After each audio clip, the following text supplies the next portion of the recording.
ഇസ്ലാമിക സ്ത്രീകളിൽ എന്തെങ്കിലും മാറ്റം സംഭവിക്കുമോ അറിയാനുള്ള ഒരു ആഗ്രഹമാണ് എനിക്കുള്ളത്. ഒരു സംശയവുമില്ല, നല്ല നമ്മൾ പ്രതീക്ഷിക്കുന്ന രൂപത്തിലുള്ള ഒരു മാറ്റം ഈ സമൂഹത്തിൽ ഉണ്ടാകും. ഒരായിഷ ഒന്ന് നിവർന്ന് നിൽക്കുന്നു. കണ്ടില്ലേ, ഒരു കാലത്ത് 2016 2013 ആണ് പ്രണയിച്ച് വിവാഹം കഴിച്ചതാണ് ആ പെൺകുട്ടി. ഇവൻ അവരുടെ പണം ഉപയോഗിച്ച് പഠിച്ചു, ഡോക്ടറായി, പത്തോളജിസ്റ്റായി. അവരുടെ 100 പവൻ സ്വർണവും 15 ലക്ഷം രൂപയും ഉപയോഗിച്ചിട്ട് പഠിച്ചു, ഡോക്ടറായി. കുറച്ച് കഴിഞ്ഞപ്പോൾ ഈ പെൺകുട്ടിക്ക് സൗന്ദര്യം പോരാ എന്ന് പറഞ്ഞിട്ടാണ് മറ്റൊരു പെണ്ണിനെ വിവാഹം കഴിക്കുന്നു. ആദ്യത്തെ വിവാഹത്തിലുള്ള ഒരു 9 വയസ്സായ ഒരു മകളുണ്ട്, അതിനെ നോക്കുന്നുമില്ല. ഒന്ന് ആലോചിച്ചു നോക്ക്. അതായത് പള്ളി മഹല്ല് കമ്മിറ്റിക്കാരാണ് ഈ പെണ്ണിനെ ചതിക്കുന്നത്. അതായത് അവന് വേറെ ഒരു വിവാഹം കഴിച്ച് സുഖമായിട്ട് ജീവിക്കാം മറ്റൊരു പെണ്ണിനോടൊപ്പം, ഒരു കുഴപ്പമില്ല. കാരണം എന്താ, ഇസ്ലാമിൽ ഇങ്ങനെ ഒരു നിയമം ഇവിടെ കിടക്കുന്നത് കൊണ്ടാണ്. ഇസ്ലാമിലെ ഈ കുത്തഴിഞ്ഞ നിയമം ഇവിടെ കിടക്കുന്നത് കൊണ്ട്. നോക്ക്, ആ പെണ്ണ് പഠിച്ച് ഡോക്ടറായ ആളാണ്. അപ്പൊ അതുകൊണ്ടല്ലേ അതിന് തോന്നിയത്. ഞാനൊരു പോസ്റ്റ് ഫേസ്ബുക്കിൽ ഇട്ടപ്പോൾ എന്നേക്കാൾ അനുഭവിക്കുന്ന ഒരുപാട് പെൺകുട്ടികൾ, സ്ത്രീകൾ കമന്റുമായി വരുന്നു. ഒരുപാട് പേര് അനുഭവിക്കുന്നത് കൊണ്ട് ഞാൻ എനിക്ക് വേണ്ടി മാത്രമല്ല, മറ്റുള്ള സ്ത്രീകൾക്ക് വേണ്ടി കൂടിയാണ്. കാരണം ഇസ്ലാമിലെ സ്ത്രീ വെറും ഒരു ഭോഗവസ്തുവും പേറുയന്ത്രവുമാണ്. ഏത് സാഹചര്യത്തിൽ വേണമെങ്കിലും കറിയിലിടുന്ന കറിവേപ്പില പോലെ എടുത്തൊഴിവാക്കാവുന്ന, എതിർ ചോദ്യങ്ങളൊന്നും ഉന്നയിക്കാൻ ആരും വരില്ല എന്ന് ഉറപ്പുള്ള ഒരു പ്രോസസ്സാണ് എന്നവർ മനസ്സിലാക്കുവാണ്. അതായത് ഇവർ പറയുന്നു, ആദ്യത്തെ മഹല്ല് കമ്മിറ്റിയോട് സമ്മതം ചോദിച്ചിട്ടുണ്ടോ, ഭാര്യയോട് സമ്മതം ചോദിച്ചിട്ടുണ്ടോ എന്ന് ചോദിക്കുന്നു. ഞാൻ കഴിഞ്ഞ ദിവസം സുദീർഘമായിട്ട് ഈ വിഷയത്തെ സംബന്ധിച്ച് സംസാരിച്ചതാണ്. അതായത് ഈജിപ്റ്റ്, തുർക്കി, പാകിസ്ഥാൻ, അഫ്ഗാനിസ്ഥാൻ, ഇറാൻ തുടങ്ങിയ ഒരുപാട് ഇസ്ലാമിക രാജ്യങ്ങളിൽ പോലും വലിച്ചെറിഞ്ഞ ഒരു നിയമമാണ് ഇന്ന് ഈ സ്വതന്ത്ര ഭാരതം നെഞ്ചിലേറ്റി കൊണ്ട് നടക്കുന്നത്. അവിടെയൊക്കെ ആദ്യം ഒരു വിവാഹം കഴിച്ചിട്ട് മറ്റൊരു വിവാഹം കഴിക്കണമെങ്കിൽ മഹല്ല് കമ്മിറ്റി അറിയണം, ആ പെണ്ണിൻ്റെ സമ്മതം വേണം, പിന്നെ ആർബിട്രേറ്റർ ഇടപെടണം. അങ്ങനെയൊക്കെ ഒരുപാട് പ്രോസസ്സ് ഉണ്ട്. ഇന്ത്യയിൽ മാത്രമാണ് നിലവിൽ അതൊന്നുമില്ലാത്തത്. എന്നാൽ ഭരണഘടനയിൽ തന്നെ ഈ 6-ാം നൂറ്റാണ്ടിലെ ഗോത്ര നിയമത്തെ വരവേറ്റിട്ടുണ്ട്, പൂമാലയിട്ട് പരവതാനി വിരിച്ച്. If the parties were Muslim, the rule of law shall be the Muslim personal law. അതായത് പാർട്ടികൾ മുസ്ലിങ്ങളാണെങ്കിൽ അവർക്ക് ബാധകം ഇസ്ലാമിലെ ശരീഅത്ത് നിയമമാണെന്ന്. അപ്പോൾ ഒരു ഭാര്യ ഉണ്ടായിരിക്കെ മറ്റൊരു പെണ്ണിനെ വിവാഹം കഴിക്കുന്നതിന് ഇസ്ലാമിക ശരീഅത്ത് നിയമത്തിൽ യാതൊരു വിലക്കുമില്ല. ഇനി അവളെ ത്വലാക്ക് ചെയ്യാൻ വേണ്ടിയാണ് ഉദ്ദേശിക്കുന്നതെങ്കിൽ പോലും ഇസ്ലാമിലെ കർമ്മശാസ്ത്ര ഗ്രന്ഥങ്ങൾ പഠിപ്പിക്കുന്നത് ലാ യജിബു അലൈഹി ദവാഉൻ ലിമർളിഹാ ഉജ്റത്തു തബീബ്. ആ പെണ്ണിനെ ഒഴിവാക്കാൻ ഉദ്ദേശിച്ചിട്ടുണ്ട്. അവൾക്ക് എന്തെങ്കിലും ഒരു രോഗമുണ്ടായാൽ അവളെ ചികിത്സിക്കാൻ വേണ്ടി, മരുന്നിനു വേണ്ടി പോലും ഒരു നാണയത്തുട്ടി പുരുഷൻ ചിലവഴിക്കേണ്ടതില്ല എന്ന് പഠിപ്പിക്കുമ്പോൾ സ്ത്രീക്ക് എന്ത് മാനുഷിക മൂല്യങ്ങളാണ് ഇസ്ലാം നൽകുന്നത്. അപ്പോ ഒരു കല്യാണം കഴിച്ചു, നിയമപരമായി അവരിൽ നിന്നും പണമോ സ്വർണമോ വസ്തുവകകളോ വാഹനമോ ഒക്കെ കൈപ്പറ്റിയിട്ടുണ്ടെങ്കിൽ അന്തസ്സായിട്ട് അത് തിരിച്ചു കൊടുക്കണം. അതിൽ മക്കളെ ഉണ്ടാക്കിയിട്ടുണ്ടെങ്കിൽ മക്കളെ ഉണ്ടാക്കാൻ ഏവനും പറ്റും. പക്ഷെ അവരെ സംരക്ഷിക്കാൻ കഴിയണം, അവരെ സ്നേഹിക്കാൻ കഴിയണം, അവർക്ക് വേണ്ടി കരുതാൻ സാധിക്കണം. അവർക്ക് ആവശ്യമുള്ളതൊക്കെ ബാല്യത്തിലും ശൈശവത്തിലും കൗമാരത്തിലും ഒക്കെ അവർക്ക് എന്താണോ ഒരു പിതാവ് എന്ന രൂപത്തിൽ കൊടുക്കേണ്ടത് അതൊക്കെ കൊടുക്കാൻ കഴിയണം. ഉണ്ടാക്കിയിട്ടിട്ട് എൻ്റെ കൊച്ചാണ് എന്ന് പറഞ്ഞിട്ട് കാര്യമില്ല. 6 വർഷമായി ഈ ആയിഷ എന്ന് പറയുന്ന ഡോക്ടർ മാറി താമസിക്കുന്നു. ഈ 6 വർഷത്തിനിടയ്ക്ക് ഈ കുടുംബത്തിലേക്ക് ഒന്നിനും ആ സ്ത്രീ വന്നിട്ടില്ല. ആ കൊച്ചിനൊരു 50 പൈസയുടെ മിഠായി പോലും വാങ്ങി ഇവൻ ഇതുവരെ കൊടുത്തിട്ടില്ല എന്ന് ആ സ്ത്രീയാ പറയുന്നത് മാധ്യമങ്ങളോട്. ഒടുവിൽ അവൻ വലിയ സമ്പന്നയായിട്ടുള്ള മറ്റൊരു പെണ്ണിനെ വിവാഹം കഴിച്ചപ്പോൾ എൻ്റെ മാതാപിതാക്കൾ എനിക്ക് വേണ്ടി കഷ്ടപ്പെട്ട് തന്ന സമ്പത്ത് എനിക്ക് തിരിച്ചു വേണം, അവനുണ്ടാക്കി കൊച്ചിന് മാന്യമായിട്ട് എന്തെങ്കിലും കൊടുക്കണം. അപ്പോഴാണ് സമൂഹം ചിന്തിക്കേണ്ടത്, ആയിഷ അതിനിപ്പോ ഇങ്ങനെയൊക്കെ ചോദിക്കേണ്ട കാര്യമുണ്ടോ? ഉണ്ട്. കാരണം ഇവർ കോടതിയെ സമീപിച്ചാൽ ഇസ്ലാമിക ശരീഅത്ത് നിയമപ്രകാരം ഇവർക്കൊരു ചുക്കും ചുണ്ണാമ്പും കിട്ടില്ല. പ്രവാചകൻ തന്നെ കൊടുത്തത് ഉറുമാലാണ്, ഉറുമാൽ. ആ പ്രവാചകന്റെ ചര്യ മുഴത്തിന് മുഴമായും ചാണിന് ചാണായും പിൻപറ്റുന്ന ഒരു അമ്മയും മകനും ഭരിച്ച ഭാരതത്തിൽ അവർക്ക് വേണ്ടിയാണ് അവർ നിയമങ്ങൾ എഴുതിയുണ്ടാക്കിയിട്ടുള്ളത്. 1973 ഇന്ദിരാഗാന്ധിയും 1985-86 രാജീവ് ഗാന്ധിയും വിവാഹമുക്തയായിട്ടുള്ള സ്ത്രീക്ക് ജീവനാംശം നൽകുമ്പോൾ മതപരമായി എന്തെങ്കിലും നൽകിയാൽ മതി എന്ന ഒരു ഭേദഗതി കൂടി അവിടെ കൊണ്ടുവന്ന് എന്തിന്? പ്രവാചകൻ കൊടുത്തത് ഉറുമാലാണ്, ഒരു കർച്ചീഫ്. പെണ്ണിന് കണ്ണീര് തുടയ്ക്കണ്ടേ? അതിനുവേണ്ടി ഒരു കർച്ചീഫ് മാത്രമാ കൊടുത്തത്. അപ്പോ ഇയാള് ഒരു വിവാഹം കഴിച്ചു, ശരി, മതിയായിട്ടുള്ള കാരണങ്ങൾ കാണിച്ച് അവരെ ഒഴിവാക്കി, അവരുടെ കയ്യിൽ നിന്നും വാങ്ങിയതും തിരിച്ചു കൊടുത്തിട്ട് അന്തസ്സായിട്ട് മറ്റൊരു കല്യാണം കഴിച്ച് ജീവിക്കുക, ഒരു കുഴപ്പമില്ല. പക്ഷേ ഇങ്ങനെ നടന്ന് കെട്ടാൻ ഇവർക്കൊരു പ്രിവിലേജ് ഉണ്ട്.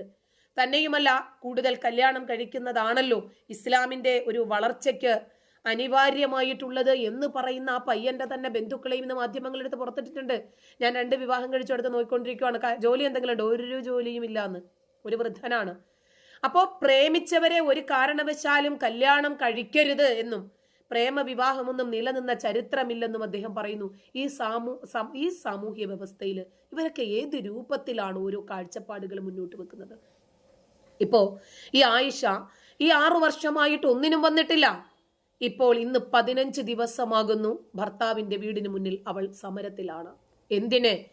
6-ാം നൂറ്റാണ്ടിലെ ഗോത്ര നിയമം ഈ ആധുനിക കാലഘട്ടത്തിലെ ജനാധിപത്യ രാജ്യത്തിന് വേണ്ട. പെണ്ണിനെ വെറും ഒരു പേറുയന്ത്രമായി, ഭോഗവസ്തുവായി, കുട്ടികളെ ഉൽപ്പാദിപ്പിക്കാനുള്ള ഒരു പ്രസവ യന്ത്രമായി മാത്രം കാണുന്ന ഈ 6-ാം നൂറ്റാണ്ടിലെ ശരീഅത്ത് നിയമത്തിന് ഇനിയും മാറ്റമുണ്ടാകണം. അവര് പഠിച്ച ഡോക്ടറാണ്, അവർക്കിനിയും ഇതല്ലെങ്കിൽ മറ്റൊരുപാട് വാതിലുകൾ തുറന്നു കിടപ്പുണ്ട്. പക്ഷേ വിദ്യാഭ്യാസമില്ലാത്ത, എന്നെ പോലെ സാമർഥ്യമില്ലാത്ത, യോഗ്യതകളില്ലാത്ത സ്ത്രീകൾ 4ഉം 5ഉം മക്കളുമായിട്ട് അവരുടെ കുടുംബം അധ്വാനിച്ചുണ്ടാക്കിയ സമ്പത്തൊക്കെ പിടിച്ചു പറിച്ച് അനുഭവിച്ചിട്ട് ഇവിടെ സുഖസുന്ദരമായിട്ട് മറ്റു പെണ്ണും കെട്ടി ജീവിക്കുന്നുണ്ട്. അവരുടെ കൂടി നീതിക്ക് വേണ്ടിയിട്ടാണ് ഇറങ്ങി തിരിച്ചിരിക്കുന്നത് എന്ന് ആ സ്ത്രീ പറയുമ്പോൾ അവരുടെ ഒരു ധാർമ്മിക മൂല്യം എത്ര വലുതാണെന്ന് ചിന്തിച്ചു പോകുവാണ്. അവരിത്രേ ആവശ്യപ്പെടുന്നുള്ളൂ, എൻ്റെ കയ്യിൽ നിന്നും വാങ്ങിയ പണം, സ്വർണം എനിക്ക് തിരിച്ചു വരണം. കുട്ടികളെ, ഒരു മോളുണ്ട്, അവൾക്ക് മാന്യമായിട്ട് എന്തെങ്കിലും കൊടുത്തിട്ട് ഒഴിവാക്കണം, അത്രേ ഉള്ളൂ. നമ്മുടെ രാജ്യത്തെ നിയമം അനുസരിച്ചിട്ട് ആ സ്ത്രീയുടെ അവകാശങ്ങൾ അവർക്ക് അനുവദിച്ചു കൊടുക്കേണ്ടതില്ലേ രാജ്യത്തിന്റെ ഭരണാധികാരികൾ? പക്ഷേ നമ്മുടെ രാജ്യത്ത് ഏക സിവിൽ കോഡ് വരാത്തിടത്തോളം കാലം വിവാഹം, വിവാഹമോചനം, അനന്തരാവകാശം, ദത്ത്, വഖഫ്, ട്രസ്റ്റ് തുടങ്ങിയ വിഷയങ്ങളിലൊക്കെ ശരീഅത്ത് നിയമമാണ് ബാധകമായിട്ടുള്ളത്. ക്രിമിനൽ നിയമങ്ങളൊക്കെ ഏകീകരിച്ച സാഹചര്യത്തിൽ നമ്മുടെ രാജ്യത്ത് ഇപ്പോഴും സിവിൽ നിയമങ്ങൾ ഏകീകരിച്ചിട്ടില്ല. അപ്പോ നമ്മളൊന്ന് ആലോചിക്കണം, ഇവര് വിവാഹിതയാണ്, ഒരു കുട്ടിയുടെ അമ്മയുമാണ്, അഭ്യസ്ത വിദ്യയാണ്, ജോലിയുള്ള സ്ത്രീയാണ്, എല്ലാം ഉണ്ട്. എന്നിട്ടും ഇവരൊരുപാട് വേദനിക്കുന്നു. എന്തിൻ്റെ പേരില്? മത നിയമങ്ങളുടെ പേരില്. അവളെ ഈ പയ്യന്റെ വാപ്പയുടെ സഹോദരൻ പറഞ്ഞത് ഒരുമ്പെട്ടവൾ എന്നാണ്. അവനെ പറഞ്ഞില്ല. ഒരു ഭാര്യയിരിക്കെ അതിലൊരു കുഞ്ഞുമുണ്ടായിട്ട് ആ ഭാര്യയെ നോക്കാതെ, സംരക്ഷിക്കാതെ, ആ കുഞ്ഞിനെ സ്നേഹിക്കാതെ, നോക്കാതെ അടുത്ത കെട്ടിയവനെ പറഞ്ഞില്ല ഒരുമ്പെട്ടവനെന്ന്, ഇവളെ പറഞ്ഞു ഒരുമ്പെട്ടവളെന്ന്. അതാണ് മുസ്ലിം സമുദായം. പെണ്ണ് ശബ്ദമുയർത്തരുത്. പെണ്ണ് ശബ്ദമുയർത്തിയാൽ അവള് പോക്കാണ്, അവള് പിഴച്ചവളാണ് എന്ന രൂപം ഇനിയെങ്കിലും മാറേണ്ടതില്ലേ? ഇനിയിപ്പോ അവര് പ്രേമിച്ച് വിവാഹം കഴിച്ച ഒരു കുട്ടിയുമായല്ലോ, ശരി, വേണ്ടെങ്കിൽ ഉപേക്ഷിക്കാമല്ലോ. ഇസ്ലാമിൽ അതിനുള്ള വകുപ്പുകളുമുണ്ടല്ലോ. അപ്പോ ജീവിതത്തിന്റെ സ്വകാര്യതകൾ സമൂഹ മാധ്യമത്തിൽ ഒപ്പിയെടുത്തിട്ടിട്ട് എൻ്റെ ഭർത്താവിന് 2 ഭാര്യമാരുണ്ട്, കുറെ മക്കളുമുണ്ട്, ഞങ്ങളിതാ സന്തോഷത്തോടെ ജീവിക്കുന്നു എന്ന് പറയുന്ന ആളുകൾ സമൂഹത്തിന് നൽകുന്ന ആശയം എന്താണെന്നും, ഒരു ഭർത്താവ് 2 വിവാഹം കഴിച്ചിട്ട് ആദ്യത്തെ ഭാര്യയും കുട്ടിയും നീതിക്കു വേണ്ടി ആ ഭർത്താവിന്റെ വീടിന് മുന്നിൽ സമരമിരിക്കുന്നു. 15 ദിവസമായി വെള്ളമില്ല, വെളിച്ചമില്ല, വീടും പൂട്ടിയിട്ടിരിക്കുന്നു. ആ പെണ്ണനുഭവിക്കുന്ന യാതനകൾ. അപ്പോൾ ഈ ഒരു സമരത്തിന് വേണ്ടി ഇറങ്ങിത്തിരിക്കുന്നതിന് മുമ്പ് 1000 തവണയല്ല, 1,00,000 കോടി തവണ അവൾ ചിന്തിച്ചിട്ടുണ്ട്. ഇന്നത്തെ സമൂഹ മാധ്യമങ്ങളുടെ അവസ്ഥയാണ്, ഇതിനകത്തുണ്ടാകാവുന്ന കോൺസിക്വൻസസ് എന്തൊക്കെയാണ്, ഇതിനകത്ത് ഞാൻ അമ്മയെ തല്ലിയാലും 2 പക്ഷം പറയുന്ന ആളുകൾക്കിടയിൽ എന്നെ അവർ പിച്ച് ചീന്തും. എൻ്റെ മകൾക്ക് ഇനിയും ഈ നാട്ടിൽ ജീവിക്കണം, പഠിക്കണം, അവൾക്ക് വിദ്യാഭ്യാസം നേടേണ്ടതുണ്ട്. അപ്പോൾ ഇതിനെയൊക്കെ അഭിമുഖീകരിക്കുമ്പോൾ ഉണ്ടാകാവുന്ന ഭവിഷ്യത്തുകൾ, പ്രശ്നങ്ങൾ വളരെ ഭീകരമാണെന്ന് അവർക്കറിയാം. എന്നിട്ട് പോലും നീതിക്കു വേണ്ടി അവർ രംഗത്തിറങ്ങിയിരിക്കുന്നത്. മുമ്പ് കണ്ണൂർക്കാരനായിട്ടുള്ള ജസ്റ്റിസ് വി ഖാലിദ് ഹൈക്കോടതി മാഗസിനിൽ എഴുതിയതുപോലെ സ്ത്രീകൾക്കെതിരെയുള്ള ഈ രാക്ഷസീയമായിട്ടുള്ള ശരീഅത്ത് നിയമത്തിന് ഇനിയും മാറാനായിട്ടില്ലേ എന്ന ചോദ്യം അവർ തന്നെ വീണ്ടും വീണ്ടും ഈ സമൂഹങ്ങളോട് ചോദിക്കുവാണ്. ഇപ്പോൾ വിവാഹം ഒക്കെയാണ്, കഴിവിൻ്റെ പരമാവധി ഒരുമിച്ച് പോകാൻ തന്നെ എല്ലാവരും ശ്രമിക്കൂ. പക്ഷേ ജീവിതത്തിലെ ചില പ്രതിസന്ധി ഘട്ടങ്ങൾ പോലും സോഷ്യൽ മീഡിയയിലൂടെ ഇട്ട് ചെറുതും വലുതുമായിട്ടുള്ള പ്രശ്നങ്ങളെയൊക്കെ പർവ്വതീകരിച്ച് കാണിച്ച് സെപ്പറേറ്റ് ആകുന്ന ആളുകൾ എമ്പാടുമുണ്ട്. പക്ഷേ ഇയാൾ മറ്റൊരു വിവാഹം കഴിക്കുന്നതുവരെ ആയിഷ ഒരു രൂപത്തിലുള്ള ബുദ്ധിമുട്ടിനും വന്നിട്ടില്ല. ഇപ്പോൾ ഇയാൾ കല്യാണം കഴിച്ചു, അയാൾക്കൊരു ജീവിതം കിട്ടി. അപ്പോഴും ബലിയാടായതാരാ, ഇരയാക്കപ്പെട്ടതാരാ? ഈ സ്ത്രീയും ഈ കുഞ്ഞുമാണ്. ഇവർക്ക് ഒരുപാട് നഷ്ടങ്ങൾ ഉണ്ടായി. അതുകൊണ്ട് ഈ ഡോക്ടർ ആയിഷയുടെ കുടുംബ പ്രശ്നങ്ങൾ എത്രയും പെട്ടെന്ന് ശരിയാകണം. അങ്ങനെ ശരിയാകണമെങ്കിൽ അവരുടെ 10 വയസ്സുള്ള കുഞ്ഞിന് നീതി ഉറപ്പാക്കേണ്ടതുണ്ട്. ഒരു കണക്കിന് നോക്കിയാൽ അവർ ഈ 6-ാം നൂറ്റാണ്ടിലെ ഗോത്ര നിയമത്തിനെതിരെയാണ് അവർ ഇറങ്ങി തിരിച്ചിരിക്കുന്നത്. ഈ മതനിയമത്തിന്റെ മുമ്പിലാണ് അവർ കാർക്കിച്ചു തുപ്പുന്നത്. സ്ത്രീകളെ ഏത് രൂപത്തിലാണ് ഇസ്ലാം കാണുന്നത് എന്ന്. 13 വർഷത്തെ ദാമ്പത്യത്തിന് ശേഷം ഒരു സുപ്രഭാതത്തിൽ ഭർത്താവ് ഒന്നും പറയാതെ പോകുന്നു, മറ്റൊരു വിവാഹം കഴിക്കുന്നു. ഇവരെയും കുഞ്ഞിനെയും നോക്കുന്നില്ല. ഇപ്പോ നമുക്കറിയാം 100 പവന്റെ സ്വർണത്തിന് ഇന്നത്തെ കാലഘട്ടത്തിലെ വില എത്രയാണെന്ന്. ഒരു ഉളുപ്പുമില്ലാതെ ആ മാതാപിതാക്കളുടെ കയ്യിൽ നിന്നും ആ പണവും സ്വർണവും ഒക്കെ വാങ്ങി നക്കിയിട്ട് അടുത്തതിന്റെ പിന്നാലെ പോയപ്പോൾ ഇവന് അതിനുള്ള ധൈര്യവും പ്രചോദനവും കിട്ടിയത് എവിടെ നിന്നാ? പെണ്ണ് പ്രതികരിക്കില്ല, 1. 2, എൻ്റെ കൂടെ നിൽക്കാനേ മുസ്ലിം കമ്മ്യൂണിറ്റി ഉണ്ടാകൂ എന്നതാണ്. എന്തെല്ലാം കാര്യങ്ങളുണ്ട് ഒരു സ്ത്രീയെ ഒഴിവാക്കാൻ ഇസ്ലാമില്, എന്തെല്ലാം കാരണങ്ങളുണ്ട്. അപ്പോൾ നിയമപരമായി ഭാര്യാഭർത്തൃ ബന്ധം നിലനിൽക്കുമ്പോൾ ഭാര്യയ്ക്ക് മറ്റൊരു വിവാഹം കഴിക്കാൻ പറ്റില്ല, പക്ഷെ ഭർത്താവിന് കഴിക്കാൻ സാധിക്കും എന്ന ഒരു നിയമവും കൂടി ഇവിടെ പൊളിച്ചെഴുതേണ്ടതുണ്ട്. ഇസ്ലാമിക ശരീഅത്ത് നിയമത്തിലല്ലാതെ ക്രിസ്ത്യൻ ഹിന്ദു നിയമത്തിൽ എവിടെയെങ്കിലും ഇങ്ങനെ ഒരു കുത്തഴിഞ്ഞ രീതി ഇവിടെ നടക്കുമോ? അതുകൊണ്ട് പുരുഷന്മാർ തൊലാക്ക് ചെയ്യുന്നത് പോലെ തന്നെ സ്ത്രീകൾക്ക് ഇപ്പോൾ ഹുൽ ചെയ്യാൻ പറ്റുന്ന ഒരു നിയമമുണ്ട്. പക്ഷെ അതൊക്കെ മനുഷ്യന്മാരുണ്ടാക്കിയെടുത്ത നിയമങ്ങളാണ്. പെണ്ണിന്റെ ജീവിതവും പെണ്ണിന്റെ ഭാവിയും അവളുടെ വിദ്യാഭ്യാസം, അവളുടെ അഭിമാനം, അവളുടെ ജീവിതം, അവളുടെ സന്തോഷം, അവളുടെ സ്വപ്നങ്ങൾ, അവളുടെ ആഗ്രഹങ്ങൾ, അവളുടെ പ്രതീക്ഷകൾ, ഇതൊക്കെ ചവിട്ടി അരച്ച് പുരുഷൻ അവന്റെ സ്ഥാനമാനങ്ങളും സുഖ സൗകര്യങ്ങളും ഉറപ്പാക്കാൻ വേണ്ടി പോകുമ്പോൾ ഈ പുരുഷ നിയമങ്ങൾ, പുരുഷ കേന്ദ്രീകൃതമായിട്ടുള്ള നിയമങ്ങൾ ഇനിയും മാറ്റി എഴുതേണ്ടുന്ന സാഹചര്യം അതിക്രമിച്ചിട്ടുണ്ട്. അപ്പോൾ ഡോക്ടർ ആരാണ്? ഒരു അബ്ദുൽ ലത്തീഫ് ഹാജിയുടെ മകനായിട്ടുള്ള ഡോക്ടർ അലി അബ്ദുൽ ലത്തീഫ്. ഇപ്പൊ ഞാൻ ഇന്നലെ മറ്റൊരു പോസ്റ്റ് കണ്ടു. ഈ ആയിഷയുടെ ഭർത്താവായിട്ടുള്ള ഈ അലി അബ്ദുൽ ലത്തീഫ്, അദ്ദേഹത്തിന്റെ ജ്യേഷ്ഠ സഹോദരനും ഇതേ സാഹചര്യത്തിൽ തന്നെ വിദേശ രാജ്യത്ത് ഭർത്താവ് കുടുംബ കോടതിയിൽ കേസ് കൊടുത്തിരിക്കുകയാണ്. ആ സ്ത്രീയും വന്ന് കൃത്യമായിട്ട് അവരുടെ കുടുംബത്തിന്റെ മൊത്തം അവസ്ഥയും ഇങ്ങനെയൊക്കെ തന്നെയാണ് ഇവരുടെ സ്വഭാവം എന്ന് പറയുന്നുണ്ട്. ഇപ്പോൾ കുടുംബ കോടതികളിൽ ലക്ഷക്കണക്കിന് കേസുകൾ എത്രയോ കൊല്ലങ്ങളായിട്ട് പെൻഡിങ്ങിലാണ്. ഈ സ്ത്രീ കോടതി മുഖേന പോകുന്നു. കോടതി മുഖാന്തിരം തന്നെ അവർക്ക് ആ വീട്ടിൽ കയറാനുള്ള ഒരു പെർമിഷൻ കിട്ടുന്നു. ഈ പെർമിഷനുമായിട്ട് ഈ വീട്ടിലേക്ക് വരുമ്പോൾ ഇവന്റെ ഉമ്മ പെണ്ണല്ലേ, ഇവനിപ്പോൾ കെട്ടിക്കൊണ്ടു വന്നവള് പെണ്ണല്ലേ, എന്നിട്ടും ഇവർ 2 പേരും കൂടി ചേർന്നിട്ടാണ് ആ വീടിന്റെ വൈദ്യുതി പോലും വിച്ഛേദിക്കുന്നു. വെള്ളം കുടിക്കരുത്, വെള്ളം വിച്ഛേദിക്കുന്നു. അതേപോലും അവൾക്ക് മാന്യമായിട്ട് അവളോട് വാങ്ങിയത് തിരിച്ചു കൊടുത്തിട്ട് പറഞ്ഞു വിട്ടേക്കുമോനെ നിനക്ക് വേണ്ടെങ്കിൽ എന്ന് പറയാൻ ധാർമ്മിക മൂല്യങ്ങളുള്ള, സ്ത്രീകളുടെ വേദനകളും വിഷമങ്ങളും തിരിച്ചറിയാൻ സാധിക്കുന്ന ഒരു സ്ത്രീ ആ കുടുംബത്തിൽ ഇല്ലാതെ പോയതിന്റെ പേരിലാണെന്നാണ് ഞാൻ മനസ്സിലാക്കുന്നത്.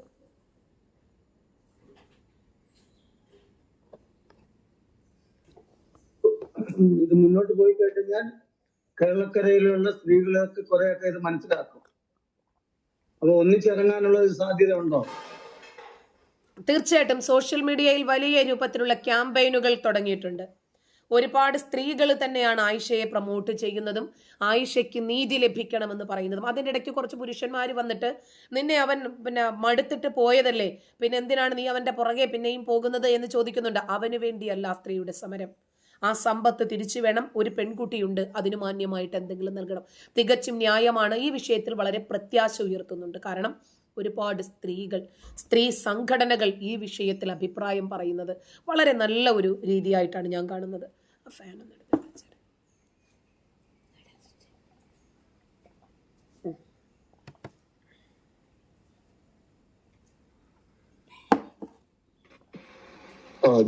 ലാസ്റ്റ് ഒരു ക്വസ്റ്റ്യൻ ചോദിച്ചോട്ടെ.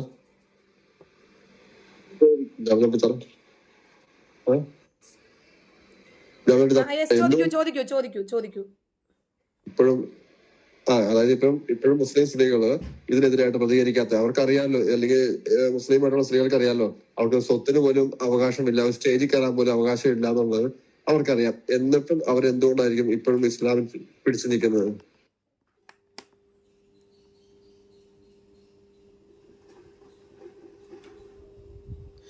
അതല്ല, നമ്മൾ അങ്ങനെ അങ്ങോട്ട് അടച്ചു പറയരുത്. ഇപ്പോൾ ഞാനോ ബ്രദറോ സംസാരിക്കുന്നത് പോലെ സംസാരിക്കാൻ പറ്റാത്ത സാഹചര്യങ്ങളില്ലാത്ത നിരവധി സ്ത്രീജന്മങ്ങളുണ്ട്. ഇപ്പോൾ എനിക്കറിയാം, എന്നെ ഓരോ ദിവസവും വിളിക്കുന്ന കോളുകളും വരുന്ന മെസ്സേജുകളും നിരവധിയാണ്.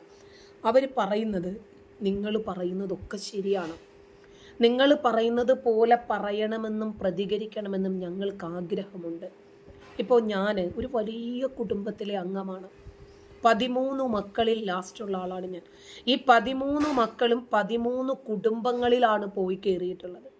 ആ കുടുംബങ്ങളുമായിട്ട് അപ്പോൾ ഒരു കല്യാണം നടക്കുമ്പോൾ കുടുംബം വലുതാകുവാണല്ലോ, ചെറുതാകുമല്ല. ആ കുടുംബവും കൂടി നമ്മുടെ കുടുംബവുമായിട്ടാണ് ഇടകലർന്ന് നിൽക്കുന്നത്. അപ്പോൾ അത്രയും വലിയ കുടുംബത്തിൽ നിന്നും പെട്ടെന്ന് പറിച്ചെടുത്ത് പുറത്തിടുമ്പോൾ അതിനെ സർവൈവ് ചെയ്യുക എന്ന് പറഞ്ഞാൽ കുറച്ച് ഭാരിച്ച പണിയാണെന്ന്. ഒരുപാട് മാനസിക വേദനകൾ ഉണ്ടാകും അതിൻ്റെ പിന്നിൽ. ഞാൻ ഒരുപാട് അനുഭവിച്ച ആളാണ്.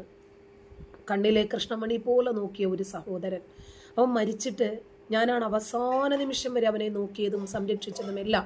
ഭാര്യയും മക്കളും മാതാപിതാക്കളും സഹോദരങ്ങളും ഒക്കെ വേണ്ടെന്നും പറഞ്ഞ് കളഞ്ഞിട്ട് പോയപ്പോഴും എൻ്റെ ചോരയാണ്, എനിക്ക് വേണമെന്ന് പറഞ്ഞ് ഞാനാണ് ഏറ്റെടുത്തത്. എന്നിട്ട് ഞാൻ കൊണ്ടുവന്ന് നോക്കി. ഒടുവിൽ അവനെ ഇവർ നോക്കാമെന്നും പറഞ്ഞ് കൊണ്ടുപോയി. 7ാമത്തെ ദിവസം അവൻ മരിച്ചു. മയ്യത്ത് പോലും അവസാനമായിട്ട് എനിക്കൊന്നും നോക്കാൻ പറ്റിയിട്ടില്ല. അപ്പം അതിനെയൊക്കെ സർവൈവ് ചെയ്യാന്ന് പറഞ്ഞാൽ ഭയങ്കര വേദനയാണെന്ന്. എല്ലാവർക്കും അതൊന്നും സഹിക്കാൻ പറ്റില്ല. അപ്പോൾ ഇപ്പോൾ ഇസ്ലാമിനെതിരെ കുറേ പെൺകുട്ടികൾ ഇപ്പോൾ ഇൻസ്റ്റഗ്രാമിലും ഫേസ്ബുക്കിലും ഒക്കെ സംസാരിക്കുന്നുണ്ടല്ലോ. നോക്ക്, ക്രമേണ ഇനിയിപ്പോൾ അവരുടെ ശബ്ദമില്ലാതായി വരും. കാരണം അവർ പഠിച്ചുകൊണ്ടിരിക്കുന്ന കുട്ടികളാണ്. അവർ ഫിനാൻഷ്യലി ഫ്രീഡം നേടിയിട്ടില്ല. അവരൊരു വിവാഹ ബന്ധത്തിലേക്ക് ഏർപ്പെടുകയോ അതല്ലെങ്കിൽ നല്ല ഒരു പ്രൊഫഷനിലേക്ക് എത്തിച്ചേരുകയോ ചെയ്തിട്ടില്ലെങ്കിൽ ആ മുമ്പോട്ടുള്ള എല്ലാ വളർച്ചയ്ക്കും ഇതൊരു പ്രതിസന്ധിയായി മാറും. വലിയ ഒരു ഘടകമാണത്. അതുകൊണ്ട് അവർക്ക് പെട്ടെന്ന് ആ പുറംതോടുകൾ ഭേദിച്ചുകൊണ്ട് പുറത്തു വരാൻ പറ്റില്ല. പിന്നെ അതിനകത്ത് നിന്നുകൊണ്ട് പരമാവധി ഇത്തരം സ്ത്രീവിരുദ്ധതകളെ അഡ്രസ്സ് ചെയ്യാം എന്നത് നേരാണ്. ഇപ്പോൾ ഈ ആയിഷയുടെ വിഷയം വന്നപ്പോൾ തന്നെ കേരളത്തിലെ ഏതാണ്ട് 90% സ്ത്രീകളും കമൻസിലൂടെയെങ്കിലും പ്രതികരിച്ചു തുടങ്ങിയിട്ടുണ്ട്. ഇന്നലെ ഈ ആയിഷയുടെ ബന്ധു എന്ന് പറയുന്ന ഒരു സ്ത്രീ എന്നെ ബന്ധപ്പെട്ടിരുന്നു. ഈ ആയിഷയുമായിട്ടും ഞാൻ സംസാരിച്ചു കേട്ടോ. അപ്പോൾ ഞാൻ പിന്നെ ഈ ആയിഷയുടെ വിഷയത്തിൽ അങ്ങോട്ട് പോകാത്തത് അവർക്ക് ഏതെങ്കിലും രൂപത്തിൽ ഒരു നീതി കിട്ടുന്നെങ്കിൽ കിട്ടിക്കോട്ടെ. ഇനിയിപ്പോൾ ഞാൻ പോയി അവിടെയെങ്ങാനും പോയിട്ട് ഇവരെ കൊണ്ട് സംസാരിപ്പിക്കുകയോ ഒരു വീഡിയോ എടുക്കുകയോ ചെയ്താൽ ഇവരെൻ്റെ കൂടെ ചേർന്നിട്ട് യുക്തിവാദിയാണെന്ന് പറഞ്ഞിട്ട് അവർക്ക് കിട്ടാനുള്ള നീതി കൂടി നിഷേധിക്കപ്പെടും. അതുകൊണ്ടാണ് പോകാത്തത്. അപ്പോൾ ഈ സ്ത്രീയുടെ, ഈ ആയിഷയുടെ ഒരു ബന്ധു എന്നെ വിളിച്ചിട്ട് ഇന്നലെ ഒരുപാട് കാര്യങ്ങൾ ഈ കുടുംബത്തെക്കുറിച്ച് പറഞ്ഞു. ഇവരുടെ സ്വതവേയുള്ള സ്വഭാവമാണ് ആരാൻ്റെ സമ്പത്ത് കണ്ട് കണ്ണുമിഴിച്ചാൽ അത് തട്ടിയെടുക്കുക എന്നുള്ളത്. ഇവരുടെ കുടുംബത്തിലെ അനേകം സ്ത്രീകളുടെയും ഗതി അത് തന്നെയാണെന്നാണ് പറഞ്ഞത്. അപ്പോൾ ഇത് കൂടുതൽ ആളുകൾ മനസ്സിലാക്കുന്നു. അപ്പോൾ ഞാൻ അവരോട് പറഞ്ഞു, നിങ്ങൾക്ക് അറ്റ്ലീസ്റ്റ് പബ്ലിക് പ്ലാറ്റ്ഫോമിൽ ഈ വിഷയം ഒന്ന് എഴുതിയെങ്കിലും ഇട്ടൂടെ. ആരെയും വിമർശിക്കേണ്ട, ഒന്നും പറയണ്ട. നിങ്ങൾ അനുഭവിച്ചു വന്ന ജീവിത സാഹചര്യങ്ങൾ സത്യമാണ് എന്ന് മറ്റുള്ളവർക്ക് മനസ്സിലാക്കാൻ വേണ്ടിയെങ്കിലും ഒന്ന് എഴുതി. തീർച്ചയായിട്ടും എഴുതാം ടീച്ചറെ എന്ന് പറഞ്ഞു. എന്നിട്ട് അവരുടെ സാഹചര്യങ്ങളൊക്കെ അവരെന്നോട് പറഞ്ഞു, ടീച്ചർ ഒരു പോസ്റ്റ് തയ്യാറാക്കി തരുമോ എന്ന് ചോദിച്ചു. ഞാൻ പറഞ്ഞു, തയ്യാറാക്കി തരുന്നതിന് കുഴപ്പമില്ല, പക്ഷേ അനുഭവങ്ങൾ നിങ്ങളുടേതാണ്. എൻ്റെത് എഴുതുമ്പോഴേക്കൊരു സബ്സ്റ്റിറ്റ്യൂട്ടറുടെ വാക്കുകൾ മാത്രമായിട്ടേ വരുള്ളൂ. അതുകൊണ്ട് നിങ്ങൾ തന്നെ എഴുതുന്നതാണ് നല്ലത് എന്ന് പറഞ്ഞു. അപ്പോൾ ആ സ്ത്രീക്ക് എന്നെ വിളിക്കാൻ തോന്നിയില്ലേ? ഒന്ന്. 2, ഞാൻ ഇസ്ലാമിൻ്റെ ശത്രുവല്ലെന്നും ഇസ്ലാമിനെ റിഫോം ചെയ്യാൻ വേണ്ടിയിട്ട് ശ്രമിക്കുന്ന ഒരാളാണെന്നും ആ സ്ത്രീക്ക് മനസ്സിലായില്ലേ? എങ്ങനെയാണ് മനസ്സിലായത്? അവർക്കൊരനുഭവം വന്നപ്പോഴാണ്. ഇതുപോലെ ഓരോരുത്തരും മനസ്സിലാക്കും. ഞാനും നാളെ വിവാഹിതയായി എൻ്റെ ഭർത്താവിന് മറ്റൊരു വിവാഹം കഴിക്കണമെന്ന് തോന്നിയാൽ, അതല്ലെങ്കിൽ എന്നെ ഒഴിവാക്കേണ്ടുന്ന ഒരു സാഹചര്യം വന്നാൽ എനിക്കും ഈ വില തന്നെയല്ലേ, അതുകൊണ്ട് എൻ്റെ തുടയിൽ നുള്ളു കിട്ടേണ്ടതിന് മുമ്പ് തന്നെ ഞാൻ പ്രതികരിക്കേണ്ടതുണ്ട് എന്ന് മനസ്സിലാക്കും. ഇപ്പോൾ ഒരു മുസ്ലിം കുടുംബത്തിൽ നിൽക്കുന്ന ഒരു പെൺകുട്ടി ഈ വിഷയത്തിൽ എന്തെങ്കിലും സ്ത്രീകൾക്കു വേണ്ടി സംസാരിച്ചാൽ ആദ്യം അവളെ ആ കുടുംബമായിരിക്കും ഒറ്റപ്പെടുത്തുന്നത്. ഒരു പെൺകുട്ടിയല്ലേ, അതെവിടേക്കാണ് പോകുക? അതനുഭവിക്കുന്ന പ്രയാസങ്ങളൊക്കെ നമുക്ക് പിന്നീട് ചിന്തിക്കാൻ പോലും പറ്റില്ല. ബിഗ് ബോസിലൊക്കെ മുമ്പ് ഒരു മൂസ ജാസ്മിനൊക്കെ വന്നിരുന്നു. ആ കൊച്ചുമ്മ ഞാനുമായിട്ട് ഒരുപാട് സംസാരിച്ച് മതം വിട്ടവർ എന്ന പ്ലാറ്റ്ഫോമിൽ എൻ്റെ കൂടെ വന്നിരുന്ന വീഡിയോ ഒക്കെ ചെയ്ത കുട്ടിയാണ്. ഇപ്പം എവിടെ പോയി? അപ്പോൾ ഇവരെയൊക്കെ ഒരുപാട് ഇവരെ അടിച്ചമർത്തും. അതൊക്കെ പിന്നെ ജീവിച്ചിരിപ്പുണ്ടോ എന്ന് പോലും നമുക്ക് അറിയാൻ കഴിയില്ല. അതുകൊണ്ട് നമ്മൾ കൂടുതലായിട്ട് ഈ മതത്തിൻ്റെ പുറന്തോടുകൾ ഭേദിച്ചുകൊണ്ട് നിങ്ങൾ പബ്ലിക്കായിട്ട് പുറത്ത് വരരുത് എന്ന് തന്നെയാണ് പറയാറ്. അതിനകത്ത് നിന്നിട്ട് തന്നെ നിങ്ങളൊരു റിഫോർമേഷന് വേണ്ടിയിട്ട് ശ്രമിക്കണം. അതിനകത്ത് നിന്നിട്ട് ഇസ്ലാമിക ജീർണതകളെ തുറന്ന് കാണിക്കണം.